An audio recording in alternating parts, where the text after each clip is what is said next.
Hi friends, कसे आहात सगळे? मी आहे जयश्री आणि महा एक्झाम्स या यूट्यूब चॅनलवर तुमचं पुन्हा एकदा खूप खूप मनापासून स्वागत. तर फ्रेंड्स, आज आपण व्हॉइस राईट याविषयी थोडक्यात जाणून घेणार आहोत. जर या आधीचे व्हिडिओ तुम्ही पाहिले नसतील तर त्याची लिंक मी डिस्क्रिप्शन बॉक्समध्ये देईल, जाऊन नक्की चेक करा. त्याचबरोबर जर चॅनलवर नवीन असेल आणि चॅनलला सबस्क्राईब केलं नसेल तर महा एक्झाम्स या यूट्यूब चॅनलला नक्की सबस्क्राईब करा. चला तर मग वळूयात आपल्या विषयाकडे. तर इतिहास विषयातील व्हॉइस राईट हा टॉपिक पाहणार आहोत. तर पहिले होते लॉर्ड कॅनिंग चार्ल्स जॉन, कालावधी 1856 ते 62.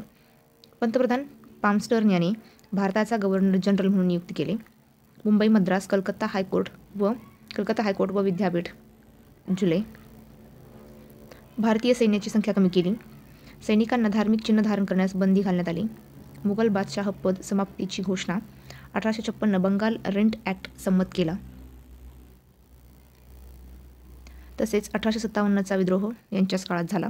1860 कॅनिंगने मेकॉलेद्वारे भारतीय दंडविधान. 1861 साली भारतीय पुरातत्व सर्वेक्षण स्थापना. 1859 ते 60 बंगालमध्ये इंडिगो बंड. 1859 अर्थसंकल्प प्रणाली सुरू केली. पुढे पाहूया. नाईट ऑफ द गार्टर अल ही बहुमानाची पदवी बहाल करण्यात आली. इंडियन सिव्हिल सर्व्हिसेस परीक्षा सुरू केली. 1859 भारत मंत्री म्हणून चार्ल्स वूड आला. 1861च्या दुष्काळ परिस्थितीच्या चौकशीसाठी कर्नल स्मिथच्या अध्यक्षतेखाली समिती स्थापन केली. फॅमिन कमिशन पहिला चौकशी आयोग. वूडच्या सहाय्याने कॅनिंगने प्रत्येक प्रांतात शिक्षण खात्याची स्थापना केली. 1 नोव्हेंबर 1858 जाहीरनामा अलाहाबाद लॉर्ड कॅनिंगद्वारे डर्बीने तयार केला. यानुसार संपूर्ण जनता ही महाराणीची प्रजा म्हणून ओळखली जाईल. पुढे पाहूया. संसदेचे प्रतिनिधित्व गव्हर्नर जनरल ऐवजी व्हॉइसराय करेल. यामुळे भारताचा प्रथम 2 ऑक्टोबर 1858 व्हॉइसराय म्हणून लॉर्ड कॅनिंगची नियुक्ती करण्यात आली. खालसा सिद्धांत रद्द करण्यात आला. पुढे पाहूया. द अर्ल ऑफ एल्जिन 1811 ते 63. 2 जुलै 1862 कलकत्ता उच्च न्यायालय. 1 ऑगस्ट मद्रास मुंबई उच्च न्यायालय. हिंदुकुश पर्वतातील बहाबी टोळ्यांचा बंदोबस्त. कामाच्या ताणामुळे मरण पावला. पुढे पाहूया. सर जॉन लॉरेन्स, कालावधी 1864 ते 69. दिल्लीचा सहाय्यक जिल्हाधिकारी, तेथेच जिल्हाधिकारी. दिल्लीच्या दिवाणी कोर्टात काही दिवस न्यायाधीश. पंजाबची 32 जिल्ह्यात व 36 मांडलिकी राज्यात विभागणी करून सुधारणा. शिखांना त्यांचे इंग्रज लष्करात दाखल. 1864-65 भूतान युद्ध. भूतानला आसाम व बंगाल जोडले. 1866 अलाहाबाद उच्च न्यायालयाची स्थापना. 1866 ओरिसात व 1866 ते 69 दरम्यान बुंदेलखंडात दुष्काळ आयोग कॉम्पबेल. पुढे पाहूया. जलसिंचन खाते रिचर्ड स्ट्रॅची. पंजाबमधील कार्याबद्दल ब्रिटिश राज्याचा संरक्षणकर्ता हा किताब. पंजाब अवध येथे टेन्सी ॲक्ट पास. पंजाब व अयोध्यामध्ये कुळ कायदा लागू केला. सिमला उपराजधानी बनवली. दुसऱ्यांदा पाटबंधारे खाते सुरू केले. पुढे पाहूया. द अर्ल ऑफ मेयो 1869 ते 72. 14 डिसेंबर 1870 वित्त विकेंद्रीकरणाचा जनक. प्रांतांना आवश्यकतानुसार खर्चाचे स्वातंत्र्य दिले. केंद्र व प्रांत यांच्यात खर्चाची विभागणी केली. राजपुत्रांचे राजकीय प्रशिक्षणासाठी राजकोट कॉलेज काठियावाड तसेच Mayo college Ajmer. Statistical survey of इंडियाची स्थापना. शेती व व्यापारासाठी स्वतंत्र खाते. 1872 जनगणना. 1871-72 लुशाई टोळ्यांचा बंदोबस्त केला. मिठावर कर लादला व अर्थ खात्याचे विकेंद्रीकरण केले. पुढे पाहूया. मेयोचा प्राथमिक शिक्षणावर भर. मदरशांना दुरुस्ती. राजद्रोह कायदा लागू. पुढे पाहूया. लॉर्ड नॉर्थब्रुक, कालावधी 1872 ते 76. वूड समितीमध्ये सचिव. नाट्यमय कामगिरी कायदा 1876. 1875 बडोदाच्या मल्हारराव गायकवाडांनी रेसिडेंटलला विष घालण्याचा कट. बडोदा नरेश गायकवाडला पदच्युत. बंगाल बिहारसाठी ब्रह्मदेशातून तांदूळ आयात.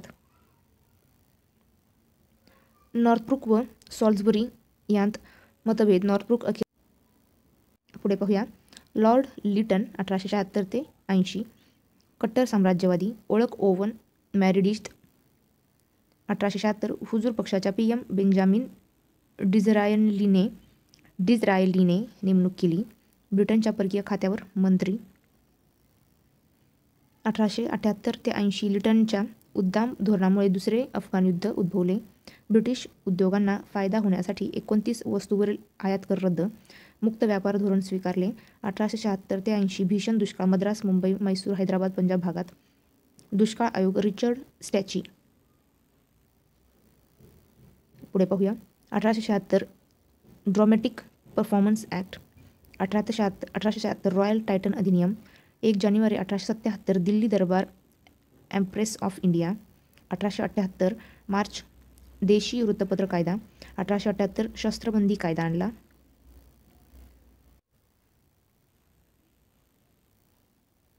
पुढे पाहूया 1879 स्टॅट्युटरी सिव्हिल सर्व्हिसेस ॲक्ट 21 वरून 19 केला. सुरेंद्रनाथ बॅनर्जी इंडियन असोसिएशनचे जनजागरण मोहीम, मिठाच्या व्यापारावर कर लावले, प्रांतांमधून केंद्राने गोळा केलेल्या रकमेचा काही भाग प्रांतांना देण्यात येईल. 1883 सरकारने दुष्काळ संहिता जाहीर केला, न्याय ही खाती प्रांताकडे दिली. मिठाचे उत्पादन करणाऱ्या संस्थानांशी करार, ब्रिटिश उत्पादनावर आयात कर काढून टाकले.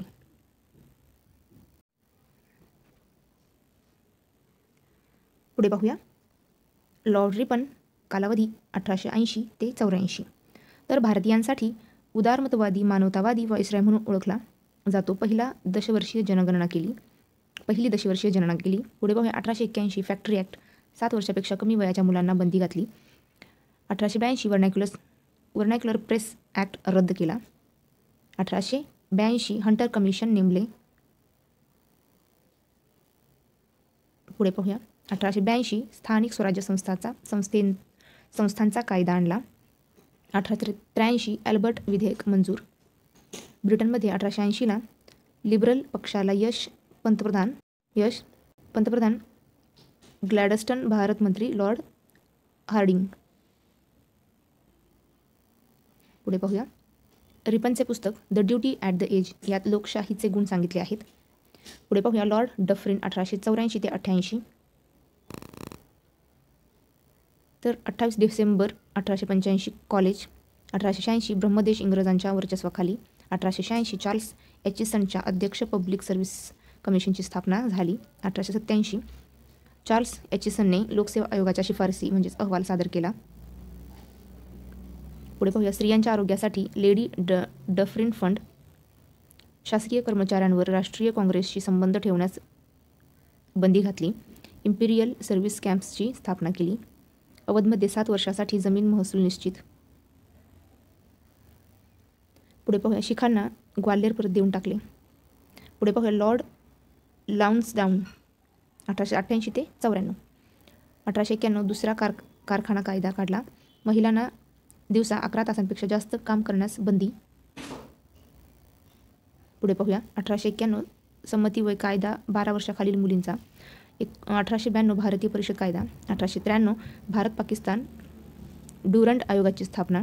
मणिपूरमधील बंड रोखण्याचे श्रेय लिटनने सुरू केलेली स्टॅट्युटरी सिव्हिल सर्व्हिसेस बंद केली. पुढे पाहूया काश्मीरच्या राजाला पदावरून पदच्युत केले. पुढे पाहूया लॉर्ड एल्जिन दुसरा 1894 ते 99, तर 1895 शिवजयंती. 1896 रामकृष्ण मिशनची बेलूर मठ येथे स्थापना केली. 1896 भीषण दुष्काळ. अन्नधान्य हाँगकाँगकडून मुंबई बंदरात आणले. अन्नधान्यासोबतच ब्युबॉनिक नावाचा भयंकर प्लेग भारतात आला. 1898 भारतीय पोस्ट ऑफिस कायदा. पुढे बघूया 1898 सावरकर यांनी राष्ट्रभक्त संघ. 1897 रँड व आयस्टची हत्या. 1899 बिहार संथालांनी उठाव. वायव्य सीमेपर्यंत रेल्वेचे काम. तसेच चांदीच्या किमतीमध्ये घट. पुढे पाहूया अर्थव्यवस्था सावरण्यासाठी कापड सोडून इतर सर्व वस्तूंवर आयात कर लावला. तर फ्रेंड्स तुम्हाला हाच व्हिडिओ कसा वाटला नक्की कमेंट करून कळवा. व्हिडिओ आवडला असेल तर व्हिडिओला लाईक करा, शेअर करा आणि चॅनलवर नवीन असेल आणि चॅनलला सबस्क्राईब केलं नसेल तर महा एक्झामचे यूट्यूब चॅनल नक्की सबस्क्राईब करा. चला तर मग थांबूया तेच भेटूया पुढच्या व्हिडिओमध्ये. जय हिंद.